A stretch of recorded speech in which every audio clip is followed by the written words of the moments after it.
What do you do when the journey ahead looks promising, but danger is quietly waiting beneath the surface? Have you ever trusted a plan that seemed logical, only to realize too late that it was leading you straight into trouble?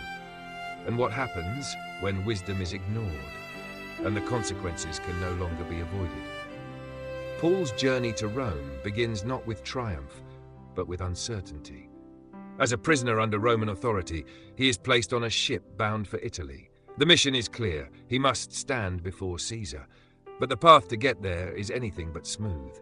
He is handed over to a centurion named Julius, a man responsible for transporting prisoners safely across the sea.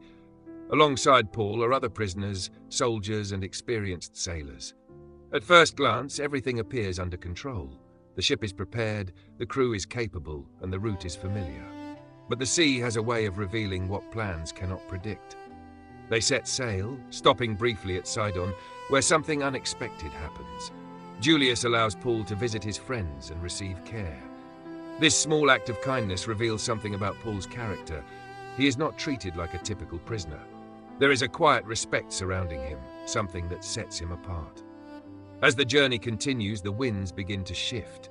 The ship sails along the coast, struggling against unfavorable conditions. Progress is slow. What should have been a straightforward voyage becomes increasingly difficult.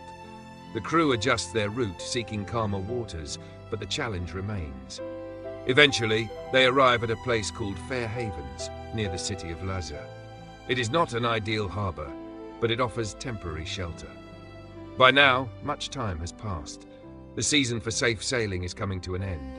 The sea grows more unpredictable, and experienced travelers know what that means. It is here that Paul speaks up. He warns the crew and the centurion. His message is clear: continuing the journey now will lead to disaster, not only for the cargo and the ship, but also for their lives. This is not a casual opinion. It is a serious caution, born from insight and conviction. But Paul is not a sailor. He is not a captain. He is a prisoner. So his warning is weighed against the voices of those with experience. The pilot and the ship owner have a different perspective. They believe the harbor is unsuitable for wintering.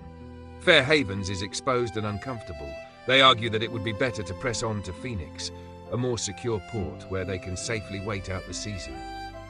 From a practical standpoint, their argument makes sense, and so a decision is made. The majority agrees to continue the voyage. At first, it seems like the right choice. A gentle south wind begins to blow.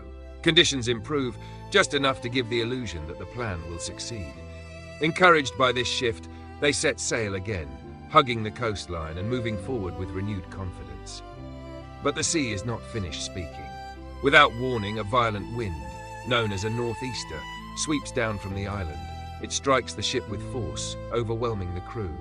Control is lost. The ship is driven off course, carried wherever the storm decides. Panic begins to rise. The sailors fight to stabilize the vessel.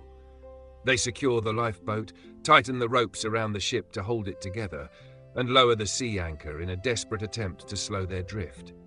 Every action is driven by survival. The situation escalates quickly. The next day, they begin throwing cargo overboard. The weight must be reduced if they are to have any chance of staying afloat. On the third day, even the ship's equipment is discarded. Everything that once seemed valuable is now considered expendable. When survival is on the line, priorities change. Days pass with no sign of the sun or stars. Darkness surrounds them. The storm continues relentlessly. Navigation becomes impossible. Hope begins to fade. This is the moment where fear takes its deepest hold, not when the storm begins, but when it refuses to end. In the midst of this chaos, Paul stands differently. While others are driven by panic, he remains composed. While the crew struggles to maintain control, Paul understands something deeper. There are forces beyond human control, and sometimes the outcome is not determined by skill or strength. But this part of the journey began with a choice. A warning was given and ignored. The decision to continue sailing was not reckless. It was reasonable. It was based on experience, logic, and the desire for a better outcome. Yet it failed to account for something greater. This moment reveals a powerful truth. Not every decision that seems right will lead to safety. Sometimes the quiet voice of caution carries more weight than the confident voice of experience.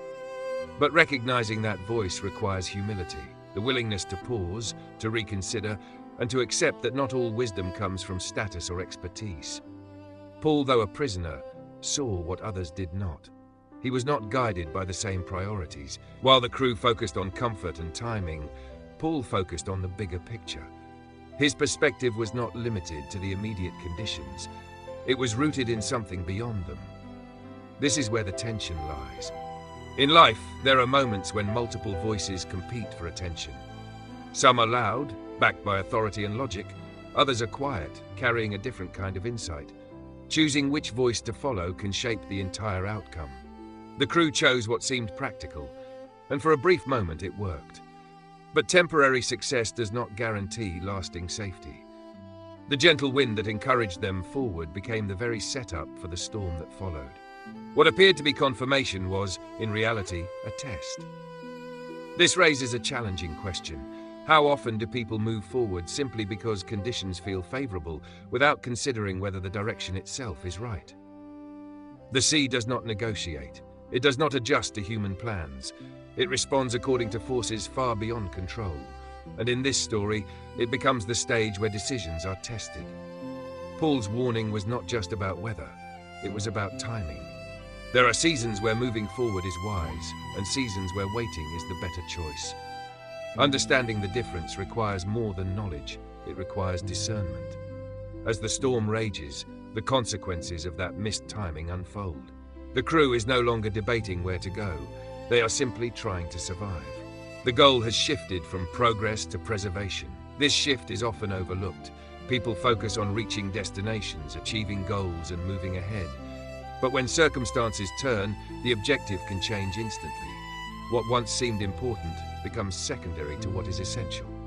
In this case, survival becomes everything. Yet, even in this desperate situation, something remarkable begins to emerge. The presence of Paul becomes more significant. Though the storm continues, there is a growing contrast between fear and steadiness. While others react to the chaos, Paul responds with clarity. His earlier warning now carries weight, not as a point of blame, but as a sign of insight. He does not say, "I told you so." Instead, he remains focused on what comes next. This is where true leadership often reveals itself, not in moments of control, but in moments of crisis. It is easy to speak when conditions are stable. It is far more difficult to bring calm when everything is falling apart.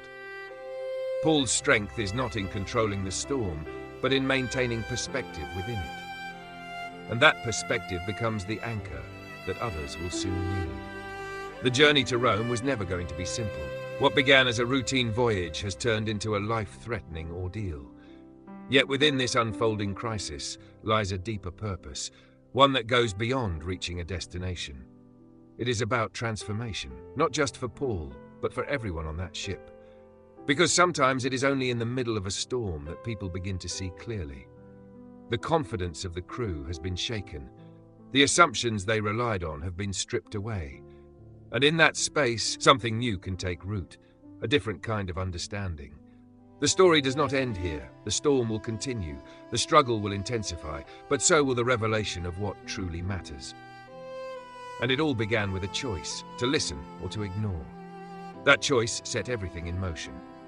As the waves crash against the ship and the wind howls through the sails, one truth becomes undeniable. The direction of a journey is not determined only by where you start, but by the decisions you make along the way.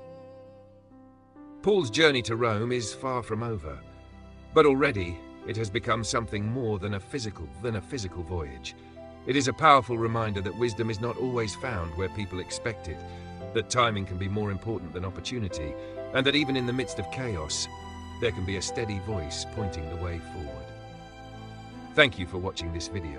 If this story made you think about the decisions you're making and the voices you're listening to, don't forget to like, follow Holy Path Insights, and share this video with others.